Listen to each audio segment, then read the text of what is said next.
I'm Jeff Cook. And I'm TJ Wilson. And this is Around the Circle. I'm walking slowly, I'm taking my time. All I could talking is starting to rhyme. I'm letting go of lonely, letting go of strife. I just can't get enough of this beautiful life. The Enneagram is a map of the human personality. It's a tool for navigating relationships. It creates language for what motivates us and helps us look at the way we look at everything else. Most importantly, the Enneagram is a mirror because sometimes you need help seeing yourself. My name is Jeff Cook. I'm a philosopher, pastor, and writer in Greeley, Colorado. And with me is TJ Wilson, businessman, lover of theology, and Enneagram ninja. Hello. My man! Hey. It is the case that one of our favorite people in the world is with us today. It's true. And that would be one Suzanne Stabile. Welcome, Suzanne. Thank you, guys. It's really good to be with you. Really Suzanne, good. when you introduce yourself, what do you normally say to people who aren't familiar with Enneagram or your work? How do you introduce yourself? I start always with the fact that I get to be married to the best human being I've ever met. I don't know anybody like him. We've been married for 34 years. I still wake up in the middle of the night and look at him and think, I don't know why I would get to be with you. Like, the universe has been really good to me. And then I say we have 4 children and 9 grandchildren. And then I say I'm a public teacher. And from that work, I've written a couple of books. And I teach people how to be more compassionate by teaching 9 different ways of seeing.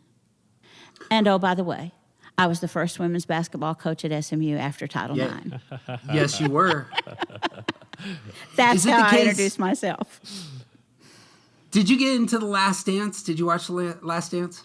Not yet, but Joey, our oldest, is an 8, and she got in touch with us and and said, you have to watch number 7 because I'm so sure he's an 8. And like, he says what I would say and he does what I would do. And then we could pull up every one of them except number 7. And she said we had to download something else, blah, blah. So not yet, but I will. Well, I think she's right, too. Yeah. TJ and I, the last recording we did was with Sean Palmer, and we went through all 10 episodes of The Last Dance, typing the folks and talking about, which, by the way, you're never supposed to do. But yeah, right. Yeah. Apparently, if they're famous, then you can do a podcast about it. But we we really got into the character dynamics of the stress, the success, how these people at the height of their craft are navigating the world. And first basketball coach after Title IX. That's fantastic. It was a very weird time.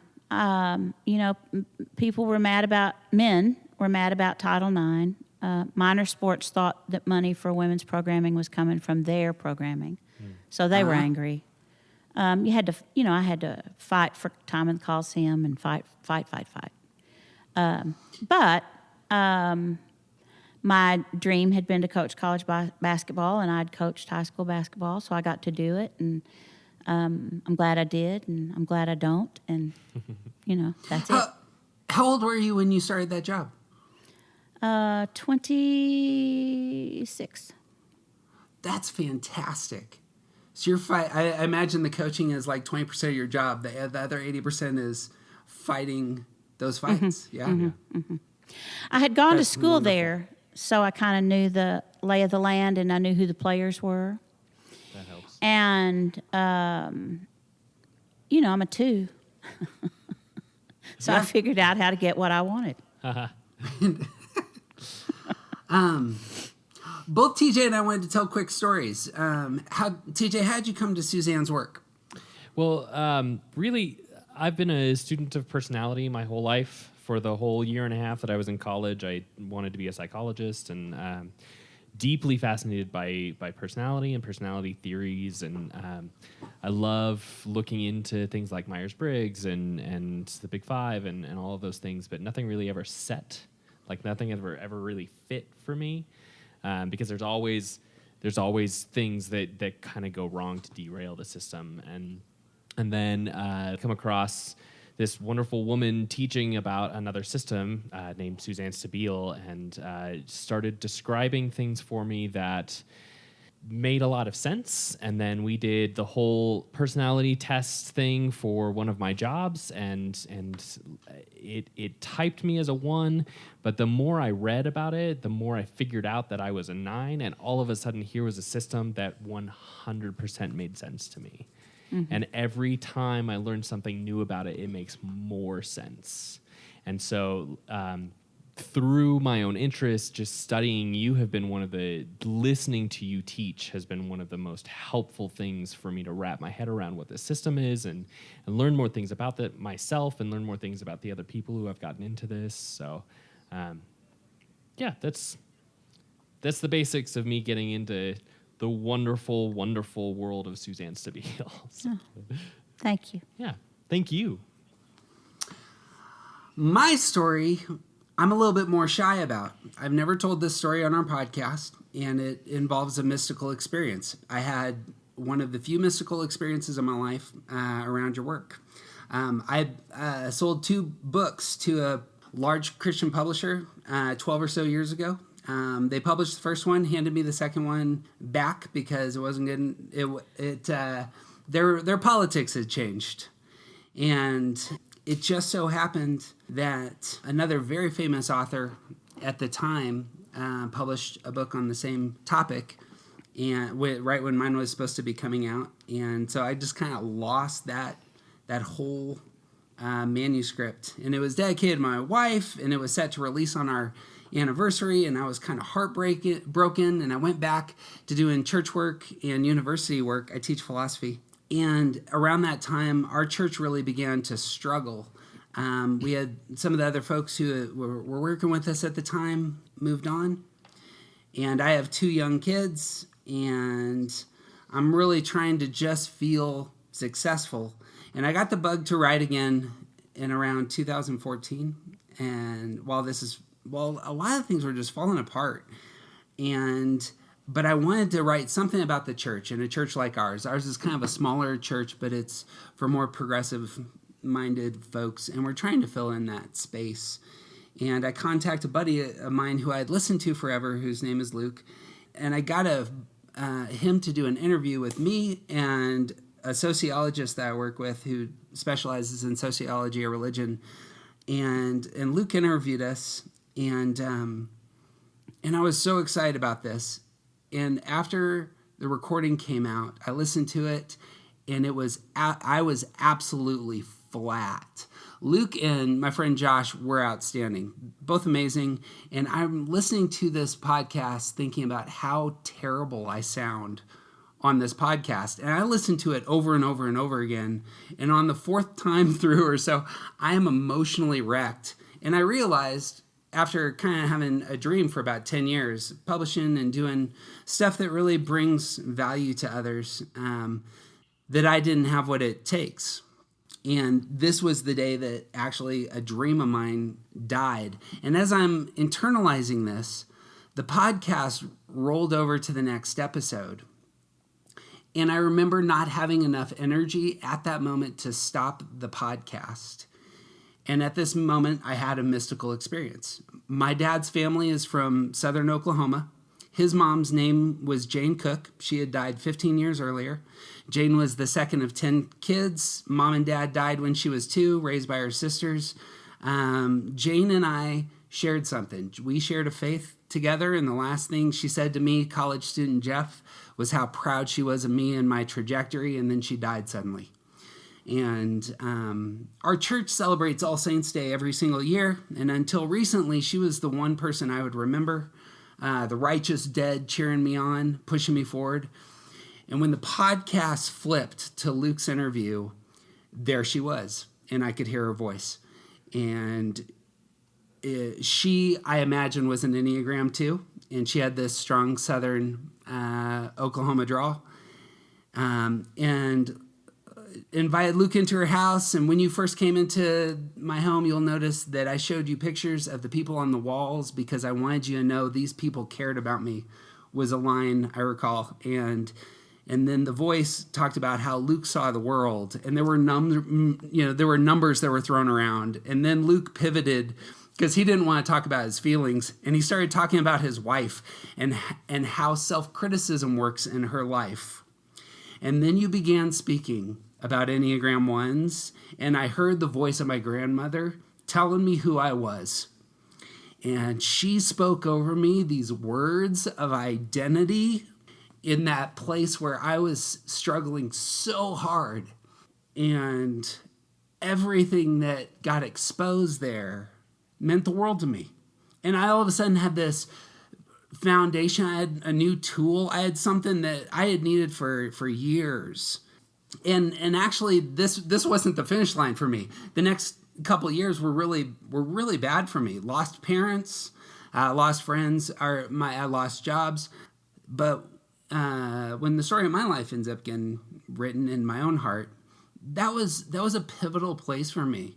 And just because of your faithfulness, you've stepped into a spot, I know, for countless hundreds of thousands of people, or thousands of people. Well, who knows? I mean, you sell a lot of books, so it probably is in the hundreds of thousands. And I just one person, mine's a long story, but I'm really grateful for your faithfulness, for your family's faithfulness. And yeah, that's my story. Those are the kind of stories that brought Joe Stabile and me together. And that's the place in the world where everything comes together for me. Things that I can't explain, things that I know are true, even if I don't know the players, things that I know are meant to be for me at that time. So I'm grateful that I was a voice that was used in a meaningful way, because so often I worry that I'm teaching salesmen how to make a better sale without knowing it, and that I'm teaching people how to get ahead of other people without knowing it. And thank you for the vulnerability of that. And that's kind of where all the important things in my life happened, in that space. Whatever that space is, that's where all my stuff happened. And sometimes it's very spiritual, and sometimes it's very secular. You know, like I'm a teacher who wrote 2 books. I'm not a writer. And I'm a teacher who's trying to write a 3rd one, and I'd way rather teach. And I got the go-ahead from God, my understanding of God, to work on the road back to you in a fortune cookie at P.F. Chang's. So literally, I've prayed about it till I don't believe in prayer anymore, and I've talked to Joe about it until he suggested that I go talk to our therapist about it. And I've just talked and blah, blah, blah. And we're at P.F. Chang's, and I said to Joe, I just don't know what to do. And he said, I think you just need to quit worrying about it. And I opened my fortune cookie, and it said, you are a lover of books. You should write a book someday. And I handed it to Joe, and he said, please tell me that we don't have to talk about this anymore. So it was a plant. It was a plant. all to say, I did check fortune cookies on the way out of the restaurant to make sure everybody didn't get the same one, by the way. All to say, my understanding of who God is so broad and so wide that to hear that I got to be used in one of the stories is just like I'm so good for the rest of the pandemic. I'm just going to tell myself that story over and over till y'all put this podcast out, and then I'm going to listen to it over and over. Thank you. Please do. The thanks is entirely on my side. So, speaking of pandemics, and speaking of the world going crazy, the Enneagram is symbolized by 9 numbers in a circle, and we pick a topic and we go around the circle. And today we're going to talk about stress. And since apparently the world is just getting worse every week, timing. By the time this comes out, we're going to be well ahead of the curve on addressing where people are at. But we're going to talk about the moves in the Enneagram to stress, whether stress is an unhealthy state or if this is a place that we can actually find stability. And so that's where we're going. TJ, am I missing anything? I don't think so. I say let's just jump into it. Boom. Suzanne, how would you describe the basics of arrows? We have talked about arrows in the past, but how would you describe the basics of arrows and the move into our stress number? I think originally, of course, originally, the lines on the Enneagram didn't have any arrows.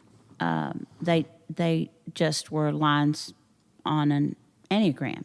And, I've had a lot of difficulty in the South here because evidently the Enneagram looks a lot like a pentagram to some people.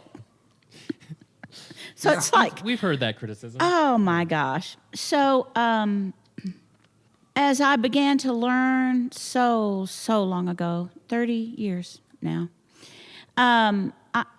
I worked with what those 2 numbers represented, that they would be connected by some line on this symbol, and then I saw one with arrows. So I did work before I saw one with arrows and tried to figure out how those numbers were connected. And I would start by saying that the difference in the Enneagram and some of the things, TJ, that you talked about and some of the tests, they all offered us something, right? Every indicator offered something. Right. But the differences are 2. One is that the Enneagram is not static, Right. and others are. And the other is that the Enneagram shows you who you are and where you missed the mark, and at the very same time shows you how to do it better. Mm-hmm. And that's the magic for me. It's like, okay, that is who I am, and that is what I do over and over and over that I don't like. So what do you want me to do about it? And then the Enneagram tells you what to do about it. And another thing I would say to kind of lay the foundation for our discussion is that I happen to believe that everything about Enneagram wisdom, when it's taught as intended, is helpful. So if you hear something about the Enneagram that's not helpful, then I came to believe that must be a mistake. Or just something that hasn't been fully explored yet, right? And I learned from all the people who went before me, and I'm grateful and thankful for everything they taught me. And I was very hesitant to step out of what was already that body of wisdom and say something different. It's like, who are you? Who do you think you are? The first women's basketball coach at SMU after Title IX was my answer. So I just kept looking at those arrows and thinking about stress and security, our true constellation and false constellation, our integration and disintegration. And I decided, I love Richard Rohr. He's a dear friend. I'm so thankful for everything he taught me. And this true constellation, false constellation, this doesn't work for me. Yep. Like Suzanne, I think you're moving to false constellation. It's like, yep. Okay. That's Whatever kind of that woo-woo means. for me, right? Yeah. And integration and disintegration didn't really work for me. So I decided I'm going with stress and security. I know what those things mean. And so I now know that the arrows, as they are published by most people, suggest that if you go with the arrow, that shows you the number that you go to in stress. And if you go against the arrow, that shows you the number that you go to in security. But as you look through Enneagram books, you'll find that not everybody has the arrows in the same place. Mm-hmm. So that's problematic at times. So I couldn't see how going from the bottom of 2 to the bottom of 8 was helpful. That didn't make my life better. It certainly didn't make the lives of anybody around me better. Mm. And I could kind of see a whole array of possibility for me going to 4 in security. Like sometimes it meant I was creative, and sometimes it meant I was self-indulgent. Yep. So I came up after some time and decided to say that I think there is further teaching beyond what we had, and the further teaching is that if you learn the Enneagram well, you have access to healthy, average, unhealthy, excess number in your stress number, and the same in your security number. And you need to know those 3 numbers well enough to know what kind of moves you want to make when you're losing control. Yep. So my overall statement is that I don't think you can take care of yourself without the number that you go to in stress. And I don't think you can experience holistic healing without the number that you go to in security. It's beautiful. Suzanne, I'm just curious for my own sake, did you come to that, would you say it was more decided based on actual study, like sitting down, academic, doing the work, getting to this realization through study, or was that deciding this, was that more informed by your own personal experience? Like you mentioned, going like as a 2, going to 8, going to the low side of 8 isn't helpful. As a 2, going to 4, sometimes it brings good things, sometimes it brings less good things into your life. Was that more of the impetus for you sort of figuring this out, or was it really just sitting down and doing the work of studying this material? Well, when I learned the Enneagram, Joe is a former Vincentian priest, and he left the priesthood at 40, and we married, and he adopted my 3 children. We had a 4th. And he went to seminary at 14. And the Vincentian fathers have a similar system to the Franciscans. And when Joe left the priesthood, it wasn't well received in his religious community. And he had a lot of questions. And so we had read Richard Rohr. And now this is, 1997, 6, 5, maybe, somewhere in there. So Joe just called Richard Rohr one day and said, "This is who I am. Can we come see you?" And he said, "Sure." Like you do. So we went to Albuquerque and spent a day. And he gave me an Enneagram book to read, and we agreed that he would meet with us quarterly to kind of help us. Joe had had a spiritual director. He was 40, and he had had a spiritual director since he was 14. So, you can't just go to the phone book and find a spiritual director if that's your history with spiritual practices and having a spiritual director, right? Mm-hmm. So he agreed to work with us 4 times a year, and I went back the next time and couldn't stop talking about the Enneagram. I just couldn't stop. And he said, I kind of believe you get this intuitively, so I have a challenge for you. I think you should study it for 5 years before you talk about it. Well, you guys seem to have personalities well suited for that, but I don't. Like, sure, I when I find stuff I like, I talk about it today. Mm-hmm. When I started studying this, I felt that challenge from you. Yeah. Like, I heard that and felt it. And I was like, there's no way I'm going to be able to do that. Nope, she's stronger than I am. Well, I was in love with Joe. I don't know. Who knows? But I don't think we need to go with what my motivation might have been. But I think that taught me how to discern what Enneagram wisdom to keep and what to allow to fall away.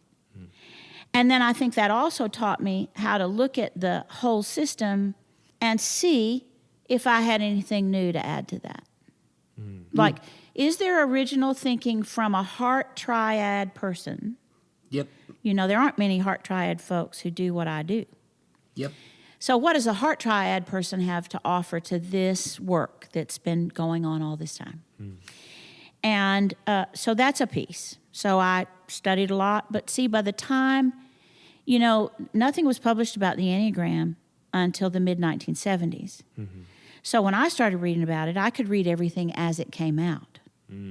So I wasn't faced with what you guys are of let's go read all the Enneagram books. Like I just waited for somebody to write another one, right? Yeah.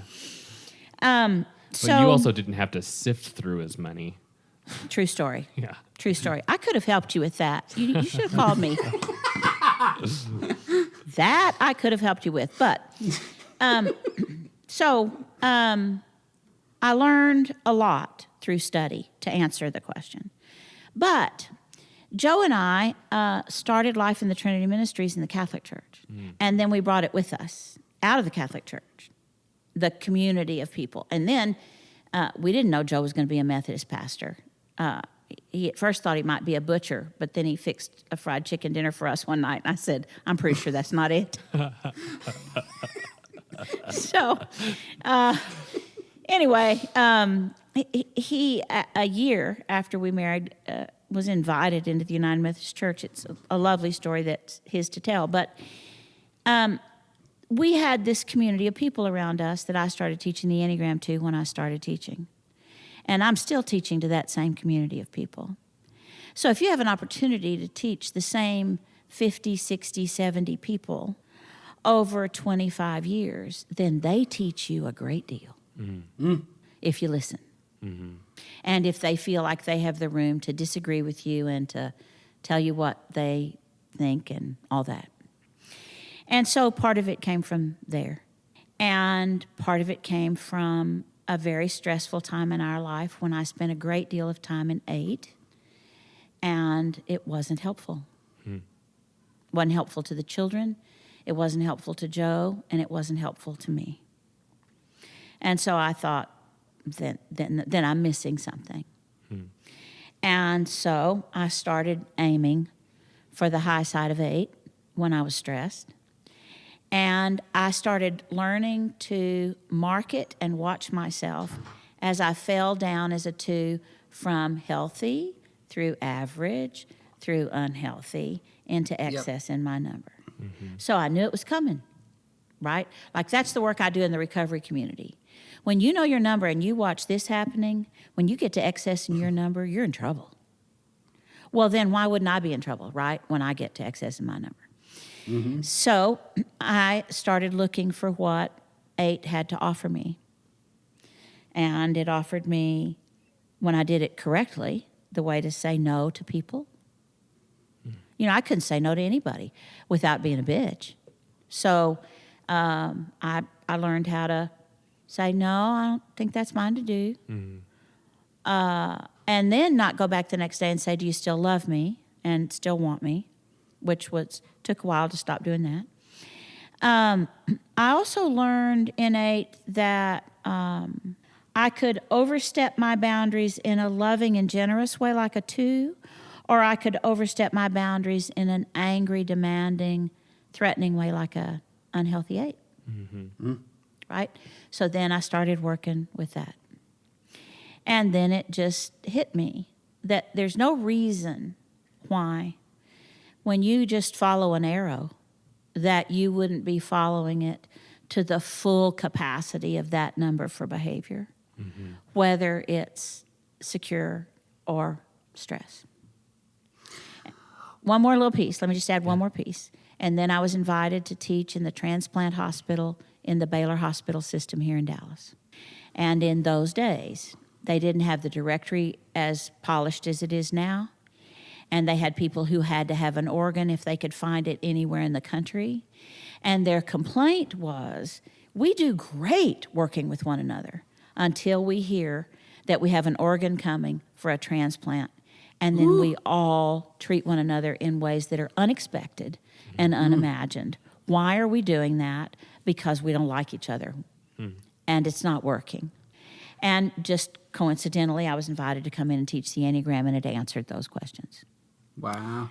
Well, then I knew that there had to be a way for people to do better in the stress move, and there had to be, and that it was very important for me to teach that you better prepare for movement on the Enneagram, because you're not just going to sit in your one spot. Life doesn't offer you that. Right. Okay, that's all for now. That's an excellent word. Do you have thoughts on that, Teach? No, that's I love the idea of sort of organically coming to this huge truth, which I think that, like reading through a lot of the older materials, I think that it's clear that they missed this. You know, like that so. This is so important about the stress and security moves, and everyone up to a certain point taught it the same way, and they missed it. And knowing that you brought so much patience and that organic move to figuring this out and opening this door for so much wisdom is beautiful. I love that. To build on that, this has been a door opener for us philosophically, because the idea of high side and low side seems to me, and I don't want to sell the farm here because we're trying to do more work on this, is that idea of high side, low side can be applied to motive. It can be applied to your coping style. It can be applied to nearly all of the roads, all of the elements. What would you call those? The attributes that the Enneagram wants to utilize in talking about you. How you solve problems can be done very badly, or it can be done very healthily out of your number. And talking about the high side of your coping or your low side of your coping is a fantastic thing to explore. And it seems to me that your work here blows open some significant doors for us in the future. So I'm excited to see your work on that as well. I wanted to talk to you, Suzanne, about stress and stance.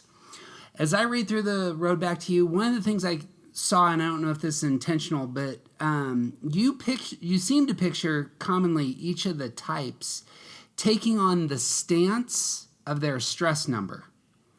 8s withdraw to 5. 9s are going to become reactive at 6. And I was hoping that you could, I'm sure you have wisdom there. I was hoping that you could unpack your thinking on that. That was a tricky book. So here's what I was trying to do. I think, and it has proven to be true. I think people want to be seen and understood.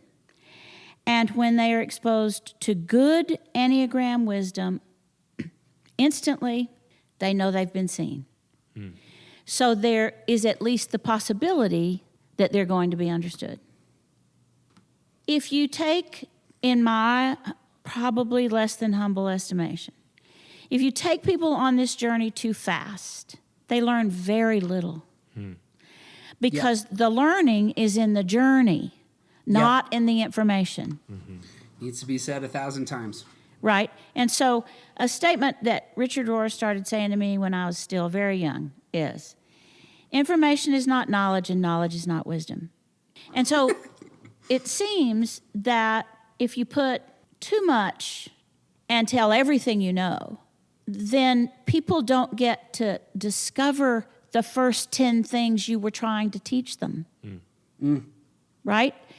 And so then this journey, which could be a lifetime, now, I literally have people who come up to me at events that say, I'm a 1W2 and my other wing is a 6. Sure. No, and I say, okay, is there anything else I can help you with? But that's wanting more, that's wanting it all real fast and not learning. So what I would like is if the world was being run my way, and it is not, I would want people to understand what they look like in their personality when they're healthy. And they won't be there much, but I'd like for them to know that they could go, oh, today's a good day. and when they're average, where they'll be most of the time, and what they look like when they're unhealthy. And for darn sure what they look like in excess, because they're fixing to make mistakes that they can't take back in excess in their number. Well, you can't learn that in an afternoon. Right. Yep. Right? Yep. After you learn that, then the next thing in my world would be you have to learn how to control your dominant center. So as a 2 on the Enneagram, if I can't control my feelings, then I'm not going to get far on this journey. It's not going to happen. And where my feelings show themselves the most are in my core number and in the number that I go to in stress and the number that I go to in security. So if you want to watch for those extreme feelings everywhere, then let's talk about what you look like over here. And let's talk what you look like over here. And that's when I think it's appropriate to introduce stress and security. Yeah.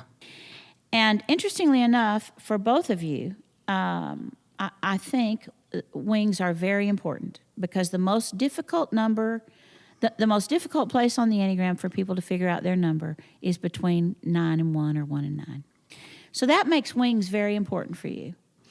And wings are the seat of your secondary desires and your secondary motivations. And I think a 9 with an 8 wing is a very important thing to understand. 3 with a 4 wing is very important. But to think you know yourself because you can say, I'm a 3W4, means that I'm grateful you had some interest in the Enneagram, and it could have been this. It could have been so much more if you had the patience and you were willing to do your own work instead of have somebody else do it for you. Yep. Entirely right. When we get asked, I'm sure you have this as well. We're going to come speak. We're going to do a conference. We're going to do teaching with another church.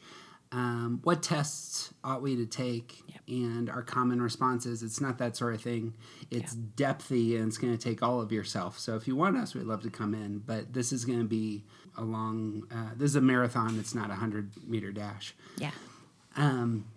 You know, early on when I first started teaching, Joe and I had these little kids, and we had 4 kids to put through college, and he was a pastor. We didn't have any money. And I was offered unending amounts of money to come teach a Know Your Number workshop in 4 hours. And I turned it down every time. Yep. You can't do No it. way. You can't do it. So it's just, that was the choice I made. Yeah. Wisdom. Maybe. Well, let's jump into each. Let's jump into each of the numbers on this front. Okay. We're going to talk about moving to our stress number for each of the types. We're going to start with the 8s. Describing the 8's move to the low side of 5, you write, 8's withdraw and become even less connected to their emotions. Some experience insomnia and neglect to care for themselves, eating poorly and not exercising. In this space, 8's become secretive and hypervigilant about betrayal. They also dig their heels in and become even more uncompromising than usual. I'm going to set TJ up to reflect on these and then bring you in, Suzanne. But what do you hear there, TJ? Well, it's clear that this is a description about 8's going to sort of the lower side of 5 in stress and picking up some of those unhealthy things. And there's, I think you can see, like, we'll see this with all of these descriptions, that there's a lot of ways that these stressful situations can sort of cause us to double down on our unhealth a little bit. So the 8 that's unhealthy is going to be sort of domineering, and as they withdraw, they'll actually close themselves off a little bit more to outside expression and outside feelings. Like their feelings will be less exposed, and they'll be less able to see the feelings of others as they move into those unhealthy spaces. And that's sort of the retreat of 5. Yeah, the retreat is what's interesting to me here, Suzanne. What do you see in terms of that big thing? I'm going to withdraw because most of the times 8's come across as so outgoing, and they're pushing, and they're in your face. And you have an 8 child. I have an 8 child. I would love your thoughts on that. So here's the deal. Here's my way of talking about that. When 8's find themselves in a situation where everything that they're trying to influence isn't falling in line, right? So they're always trying to influence whoever they're with and wherever they are. And in part, they're doing that because they're trying so hard not to be influenced by whoever they're with and wherever they are. So 8s, recognizing that isn't working, do one of two things. They either do what you just talked about, TJ, and they take their marbles and go home. Or they say, I think I need a break. I'd like to have some time to think about what's happening, and we'll gather again tomorrow afternoon at 4. And that sets the stage for what happens when they withdraw. Sometimes 8s on the high side of 5 just need to be alone. They need to stop interacting. They need to think things through. They need to cool down. They need to recognize that there's another voice in the room that is not going to shut up. So they're going to have to manage that, or maybe 2 voices, or maybe 3. And so when they withdraw, they generally, on the high side of 5, get some sleep, get a new perspective, and some creativity to reapproach that group with a new plan. If they take their marbles and go home, and they don't do any of that work, they come back the next day more unhealthy, not less unhealthy, and more sarcastic and cynical, which you get from the low side of 5, and they are ineffective. I have a theory I want to pitch to you on exactly that front. It seems to me that each of the types in their stress number can pull from the virtue of that stress number. That there's something about the virtue that's normally that each of the types embody, the way they reflect God in the way that I see it. And 5s embody the wisdom of God. And this is something that 8s need in stress. They need to withdraw in order to engage the wisdom that is a resource for them at 5, especially in their fixation. 8s who are going to struggle with vengeance need to withdraw and hear the voice of wisdom in that space. And I was hoping that you could speak to that. I'm going to speak to it, but some people talk about the voice of wisdom in that space, but some Enneagram teachers talk about innocence. Yeah, sure. Right? And so I think the virtue that 8s lose early in life, that they struggle the rest of their lives to get back, is innocence. And they'll tell you the story of when they lost it. It's my first marriage was not healthy, and I worked a lot for us to all be okay, and I needed Joey's help early.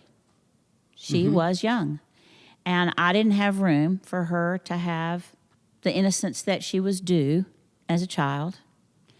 And 8s also tell me that many 8s have told me this, that they look at people and they see that if you're a take charge kind of person, then you don't have to give in and follow. And if you're weak and you don't take charge, then you're expected to follow. And the truth about 8s is they don't want to be in charge of you.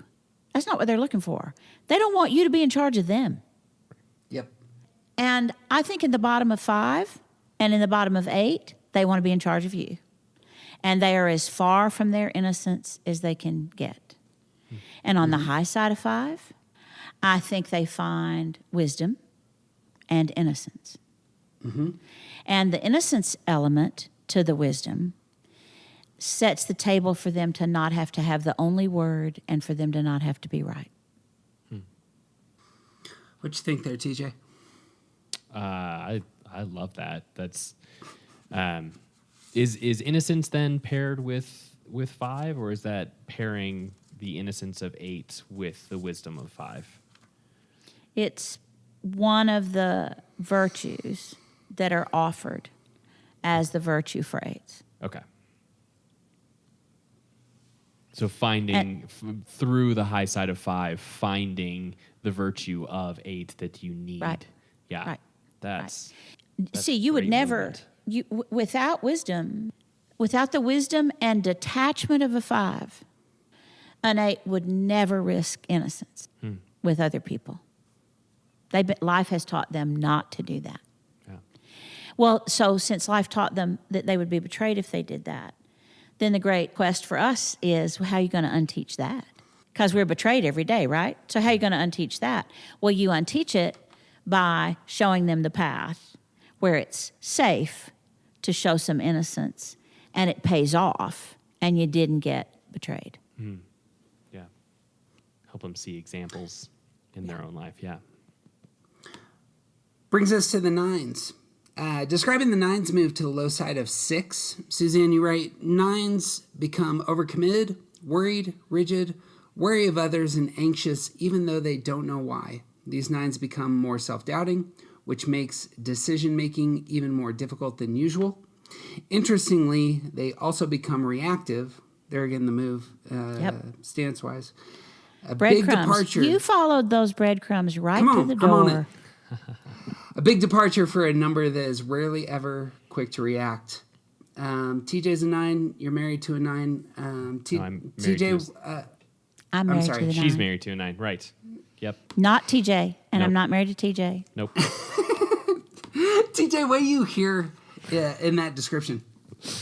I mean, reading my mail, I am struck by like this actually helped exploring this idea of 9s moving to 6 in stress. This helped me understand why I personally start to fall apart so much when I'm in stress and start to become more reactive. I'm normally a like let's just see what happens kind of person. Like everything, it's gonna be fine. It's gonna be fine. It's all gonna work out. Don't worry about it. And then when I get really stressed out, I start to develop that like everything is going to break kind of mentality. And so like seeing that play out in the unhealthiness reflected there in the 6, I see that in my own unhealthy move from in the stress places. What do you see, Suzanne, on the high side for 9s to engage when they're in stress? Well, there are times when it's appropriate to be worried. Yeah. And, being married to somebody who doesn't want to be worried at appropriate times is not comforting, right? So there are times when I know that Joe's in it with me and we have a concern and he says everything is going to be all right, that feels kind of like I trust that. I don't see it, but I trust it. But when you refuse to be worried and you lead with everything's going to be all right, I don't have any space for that, right?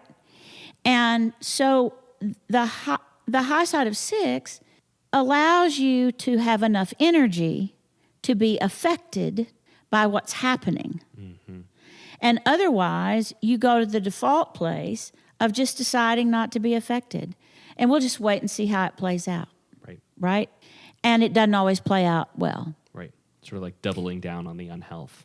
That's right. And then the other thing is that most 9s, not 100%, but a high percentage, when they are even on the low side of 6, they're not verbal about it.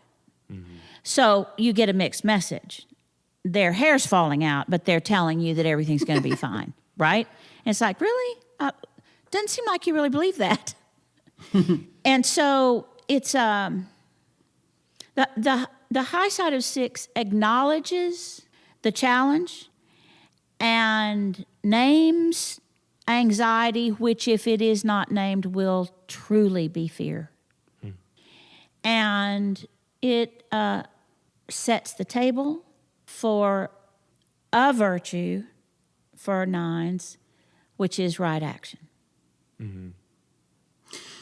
There's something about, again, the move toward the virtue of 6s, the 6s who embody the fidelity of God is something accessible to 9s. And it seems to me that 9s who might struggle with indolence can get really pulled out of that for the sake of other people.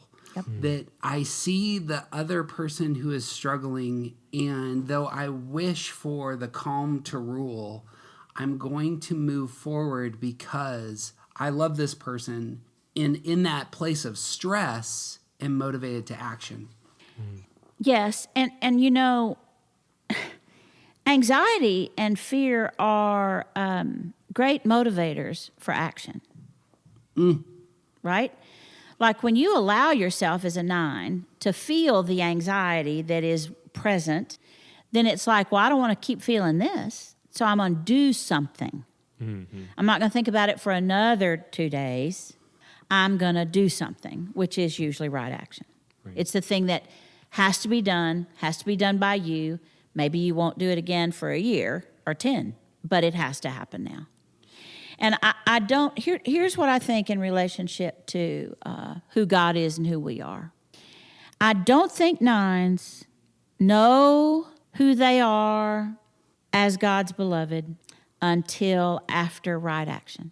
The first time that they stand up and risk everything and say what they think and allow themselves to be affected and say what has to be said.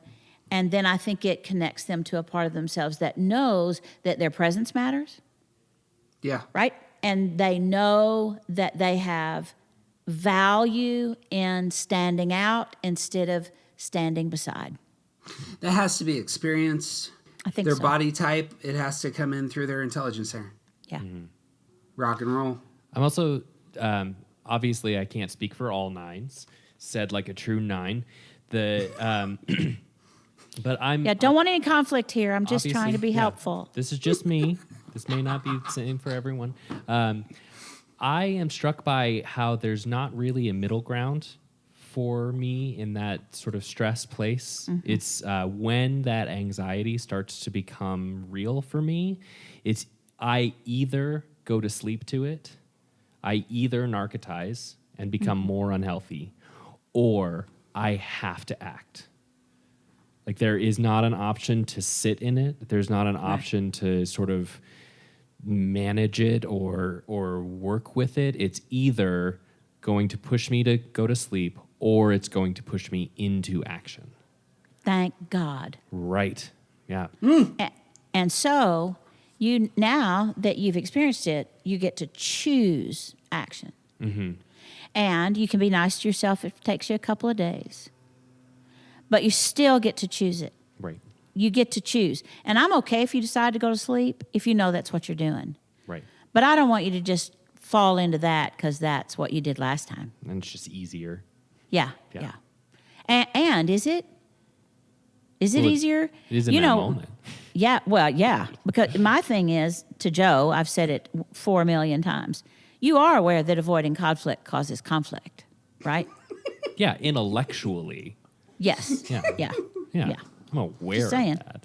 Well, if you were married to me, I would make it experiential. And then you wouldn't... I'd get you out of your head and say, oh, hello. My wife is 6. And so she wants to push in those places, but she's also got the 6 like worried about upsetting the balance and doing things wrong. So we have interesting not fights about stuff like that. So it's a good time. Moves us to the 1s. Describing the 1s, Suzanne, you describe the low side move to 4 as the 1 inner critic. It begins working overtime, and their need to perfect the world goes into overdrive. They become more resentful of others, having more fun, more sensitive to criticism, and depressed. In this space, they long to be free of obligations and responsibilities, lose confidence, and feel unlovable. What do you hear there, Teach? Well, again, a withdrawing move. And also in my experience with 1s, I'm struck by it is so clearly a self-focused withdrawing so often. 1s who are so often focused on things outside of themselves so easily retreat into this space of only thinking about themselves in those kinds of stressful situations. Yep. Yeah. Yep. Wait, what do you think? Let's go there, because that's what I experienced personally, and the thinking about yourself can be both a very unhealthy move, and it can be a way that healthy people actually navigate stress. And I would love your thoughts on that, Suzanne. Well, maybe one of the top 3 characteristics of the bottom half or unhealthy side of 4 is self-indulgence. And gently, very gently, Jeff, I want to say, I think there is I think there's a self-indulgence in ones, in kind of in cleaning up after people and setting a standard that's the standard they've set for themselves, and then feeling like they get to set that standard for other people too. And and then there's a temptation towards self-indulgence when you go through the whole thing, some of what was in what you read, of I try harder than other people, and I care more than other people do, and I do more, and they're going out and having a good time, and I'm here doing the right thing, right? And then on the low side of 4, one could only say that the chorus for your song as a 1 would be, and things aren't going to get better. And that's so sad when on the high side of 1, there's all kinds of creative solutions to what has you feeling so discouraged. And you miss all that creativity if you're going to self-indulge. You just miss all of it. And then there's the double whammy if you're a 1, because your voices then take you on about what got you there to begin with and about being self-indulgent. And so if you're not careful, you dig a hole there that you cannot get out of. You can't get out. And that's not helpful. That's just not helpful. But creativity, oh my, is that helpful? Because 1s are so rigid, and they're so oriented toward rules and the right way and the wrong way and no third way, that creativity is the only thing that's going to save them. But they don't trust themselves to creativity because they're afraid they'll make a mistake and that things won't work out, and then they'll get another whipping. Just to speak into that for a moment, my experience, and I realize a lot, I feel like I'm kind of an outlier with a lot of 1s, and I don't know if that's the countertype side. I celebrate. It's just, I'm sorry for interrupting, but I don't want to lose this. Maybe it's just all the pain you've suffered. I'll let TJ speak to that. Yeah, that's a good insight. Yeah. Yeah, if I were you, I would really think about whether or not you think you were an outlier as a 1 when you were 20. I think that's actually, I think that's spot on. I see my oneness coming out all over the place with in 20-year-old Jeff, for sure. Yeah. Did not get in a fight with my mother-in-law about the wedding candle that was going to be there. I also think that as a professional philosopher, you've spent an awful lot of time thinking about the importance of rules and what rules are important. And so like the idea of following the rules has a different meaning for you because you've spent your professional life learning what the rules are. Yeah, I navigate the 1 conversation about rules very differently than a lot of 1s, but that's because I have specialization there. Yeah. And, well, I would also say that I don't think very many Enneagram books are going to be written with professional philosophers in mind. In good news, I can identify a handful of 1s who do write books and in their older age speak out of that. I spent 1.5 years in 2 Corinthians thinking it was the best thing ever for the sake of my community. And there is a 1 talking about his pastoral problems in bold, self-revealing ways that I deeply connected to, and I thought this is gold for everybody. And so it would be that sort of thing. I find at 4 that I bet you would have been a Go really ahead. good pastor if you never preached. We're working on that. Right? Or if you had an interpreter. But you know what? That's TJ's that's my professional job, That is man. literally my job on staff at our church. Is I am his interpreter. Yeah. Yeah. So Yeah. this case in point, like every, you know, for those of you who have never been to a church elder board meeting, I am the worst person in the world to lead that and to advocate for things that I care about. Now, some of those things might be right. Queer people matter to God, and I'm going to fight you on this. On the flip side, you know, there's all sorts of things that I need restraint on. But TJ steps in, understands all the positions, says, here's what he's saying. And so helpful for me. Mm-hmm. Go ahead. Oh, I'm just saying that is a really important gift, because the fact that you need a bridge doesn't negate in any way the value of what's on your side of the bridge. It's just that you think in a way that is deeper than most people want to work. Yeah, we have, fortunately or unfortunately, the suffering that has been in those spaces has been experienced now. And so now I'm on the other side. So our meetings are very, very different at this point in time. Yep. I've chased off all of my friends, but You can make now new it's the friends. case. Hopefully. I'm holding out hope, Suzanne. So last word on ones. It strikes me that there is something about the ones centering on their identity and their stress number that has been deeply helpful for me. The virtue for a 4 is the embodiment of equanimity, the balance that comes at 4, that 4s need to balance. And that's what I need, not about anybody else. I need to know that my sins aren't greater than others. I need to know that my successes are as praiseworthy as others. Mm-hmm. And I can't see either of those. And so the balance and the judgment that comes in that place is worthy for me. And I was hoping you could speak to that. I think this is one of the moves on the Enneagram that's representative of one of the biggest gifts of the Enneagram, and that is seeking balance. You know, it's like, really, after you've done, 5 years of Enneagram work, you recognize that everything is just about seeking balance. It's like, that has what you need.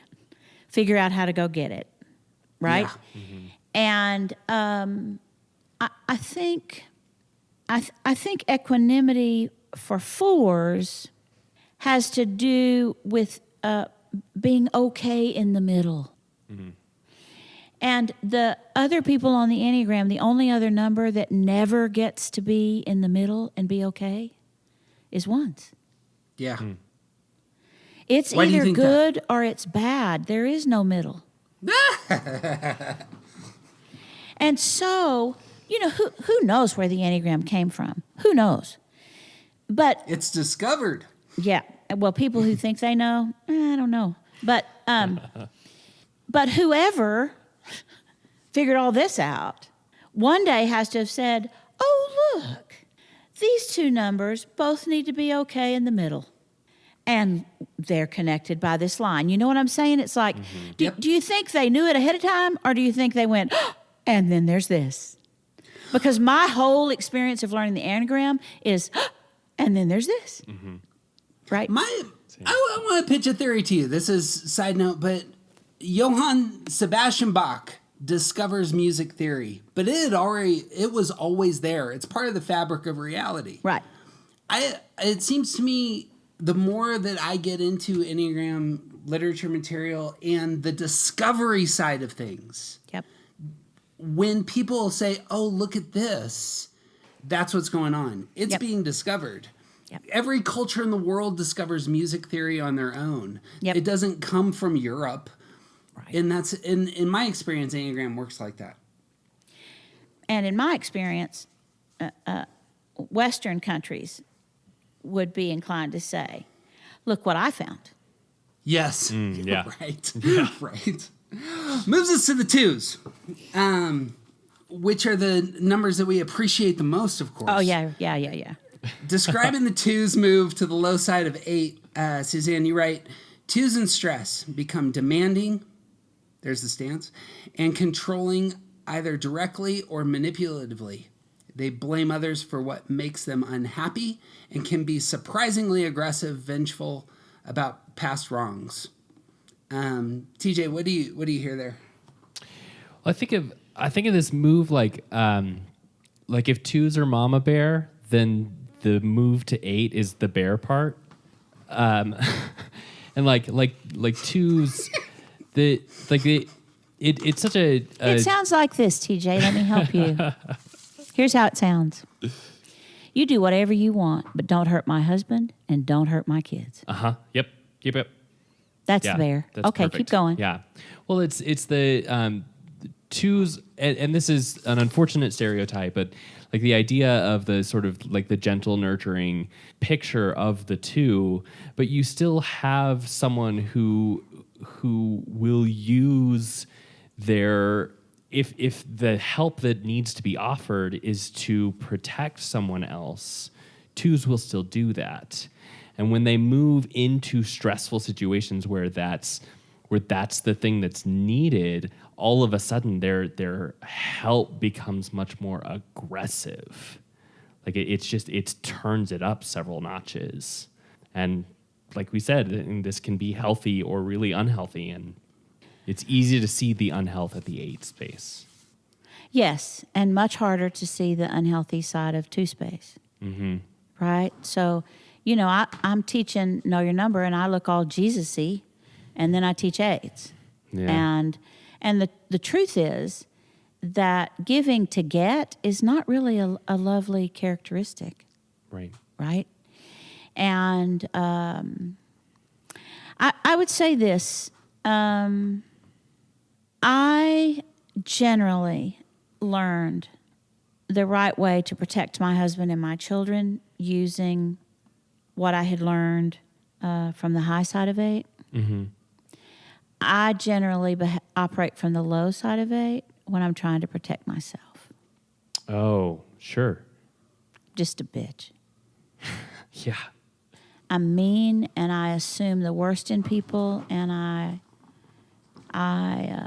am so aggressive because I'm afraid you're going to give me away, and so I'm going to give you away first. Mm-hmm. Sure. Right? You're not going to leave me. I'm going to push you away. So let me. Yeah. So here's what I would say.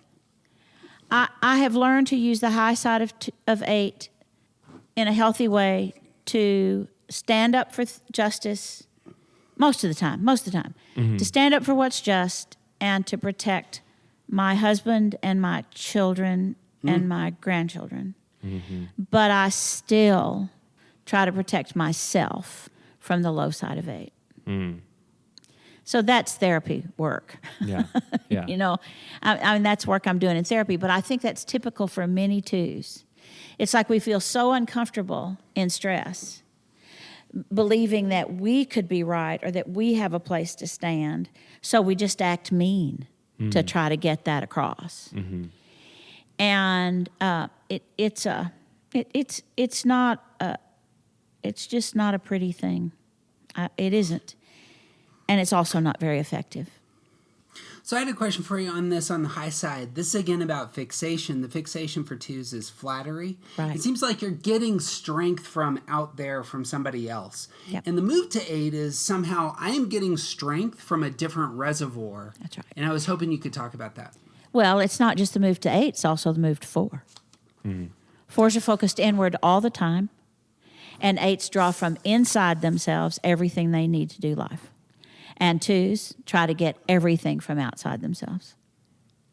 So the 2 on a journey to be healthy in their number has to start making decisions from inside instead of outside. They have to start looking for wisdom inside instead of outside. And they have to start defining how they're going to be in the world from the inside instead of the outside. And if you can't do that work as a 2, then you are forever malleable, and you will live forever with regret. And the regret will be this, that because you didn't have good boundaries, and because you couldn't say no without causing trouble and without being horrific, then what happens to you is that you end up not taking care of the people you love the most because you trust that they're going to be there for you, and you give what belongs to them to other people. That's good. It's the great regret.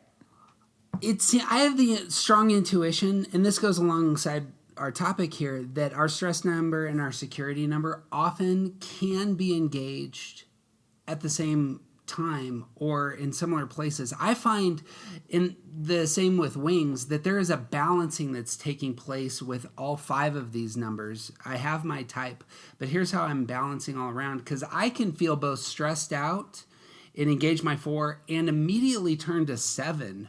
Much easier than going back to 1 for myself. And I don't know if you have the same. Do you have any thoughts on that? I do, and I think someday we should do a podcast for people who have been studying the Enneagram for 5 years. And we should explore that with questions. I bet we can make that happen. Because that's the conversation that we should have there, right? Okay, why do you think that's the conversation we should have? Because until people have learned to do each one of those steps on its own, one at a time, they will try to shortcut to all 5, and you can't get there that way. And it's not intuitive. Yeah, exactly. What you're describing is learned behavior. It's not intuition. When you want to start the grad level Enneagram podcast, just know we're on board. Okay, great. We're in. We're ready. Okay. Any last words on 2s? Don't overvalue being nice.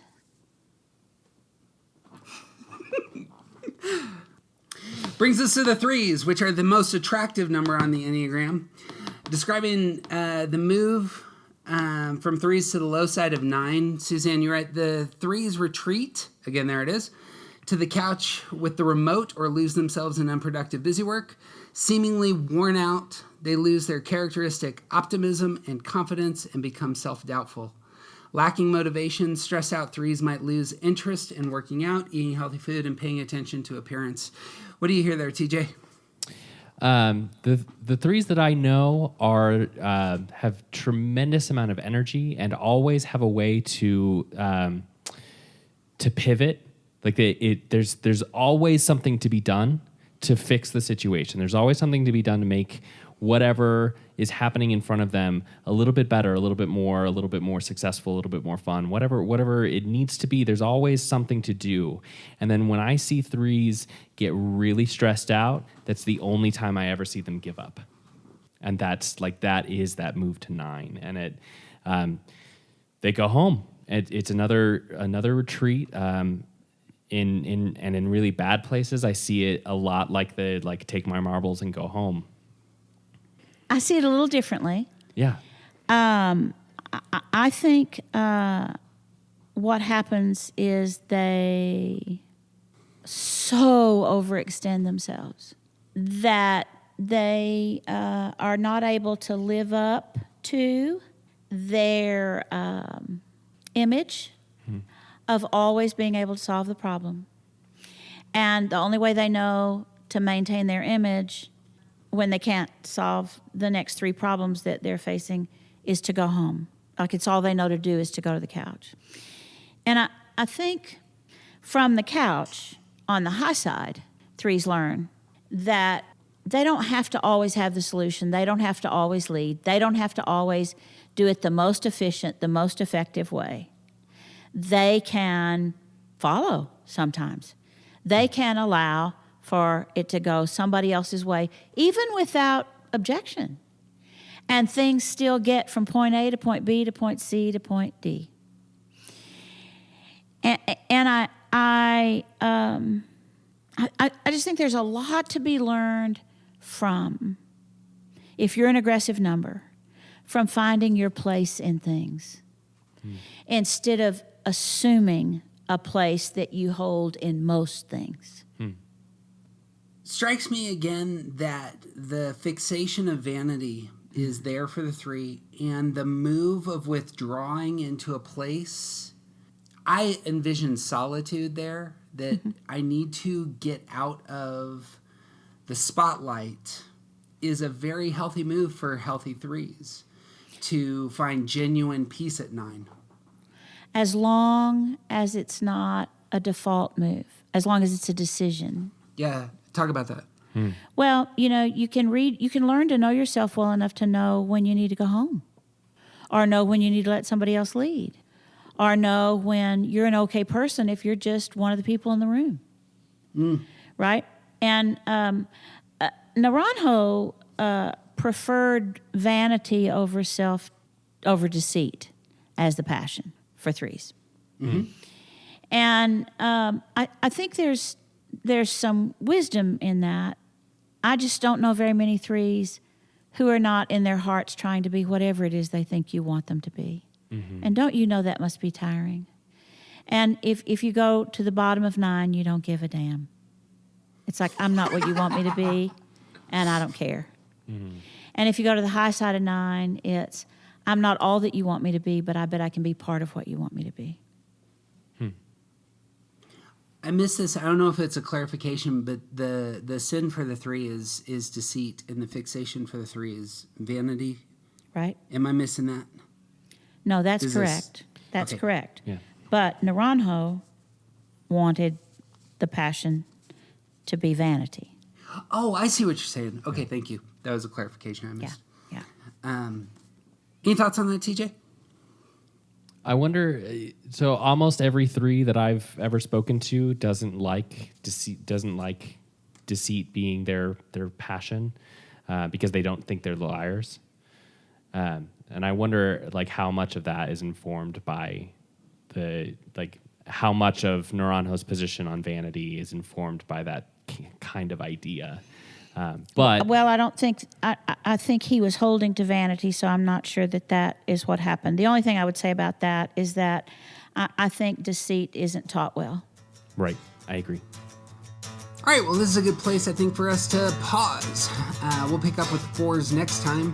TJ, you got anything you want to say before we sign off? Well, I mean, there's nothing that can be said that hasn't been said better by Suzanne, so no. Hey, faithful listener, it would mean the world to us if you took 2 seconds and write us a review or give us some stars on your podcasting platform of choice. You can always find us on Instagram at Around the Circle Podcast, and all of our links to all of our stuff is at aroundthecircle.org. But the best thing you can do is share this episode with somebody that you love. The music we use is by The Collection at Greensboro, North Carolina, and Tim Coons from right here in Greeley, Colorado. If you dig our pop culture deep dives, you can help us select upcoming series and hear more on our Patreon page. He's CJ Wilson. He's officially awesome. She's Suzanne, and she is a magnanimous titan of Enneagram wisdom. And I'm Jeff Cook, and who you aren't isn't interesting. Be who you are, and you'll set the world on fire. Will come burning with heart.